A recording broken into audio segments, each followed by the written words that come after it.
ছোটবেলায় মাকে না বলে ২ টাকা নিয়েছিলাম আইসক্রিম খাওয়ার জন্য। তো ওইটার জন্য আমাকে অনেক পিটাইছে। এরপর থেকে আমি আর মার কোনো টাকা টাচও করি না। যদি পড়ে থেকে থাকে তখন বলি যে আম্মু তোমার টাকা পড়ে আছে, তাও ধরি না। এত ভয় পাইছে, এত মাইর দিছে। আম্মু হচ্ছে চিল্লায় অনেক অনেক চিল্লায়।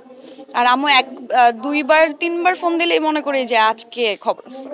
না, এটা তো প্রবলেম না। এটা তো আমাদের আসলে একটা ভালো লাগার জায়গা। কারণ তাদের জন্যই তো আজকে কাজ করে এই জায়গায় এসেছি। সো এটা আমি এনজয় করি। আমার খুব ভালো লাগে। কেউ যদি ডেকে যদি বলে, "আপনার এই নাটকটা দেখেছি, ভালো লেগেছে। আপনার সাথে একটা ছবি তুলতে চাই।" ভীষণ ভালো লাগার একটা। হ্যাঁ, হ্যাঁ, একদম, একদম। এখনো আমি রিক্সায় ঘুরি। আমি আ টঙে বসে চা খাই এবং এটা আমি খুব এনজয় করি। আমার ভালো লাগে। এই জিনিসটা আমার মনে হয় যে আ এটার মধ্যে অন্যরকম একটা মজা, ভালো লাগা। এটা আমি কোনোদিন ছাড়তে পারব না। আমার ভীষণ ভালো লাগে এগুলো।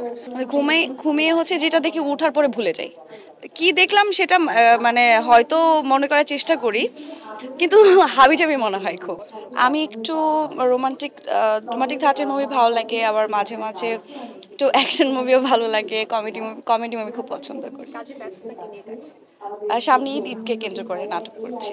আচ্ছা, সিনেমা তো আমার একটাই করা হয়েছে। কিন্তু অ্যাক্টিং এর জায়গা থেকে আমি কোন সিনগুলো আমি তো সবগুলো খুব এনজয় করি। আমি জানি যে এটা আমার অ্যাক্টিং। এটা আমার করতে হবে। সো আমার ভয় ওভাবে কাজ করে না কখনো। অনেক না সময় ফোবিয়া ওরকম, থাকে, না অনেক আমার কোনো ফোবিয়া ফোবিয়া না। হ্যাঁ, একটু হাই ফোবিয়া আছে। কিন্তু সেটা ওরকম না যে ভয় অনেক পাচ্ছি ওরকম কিছু। কারণ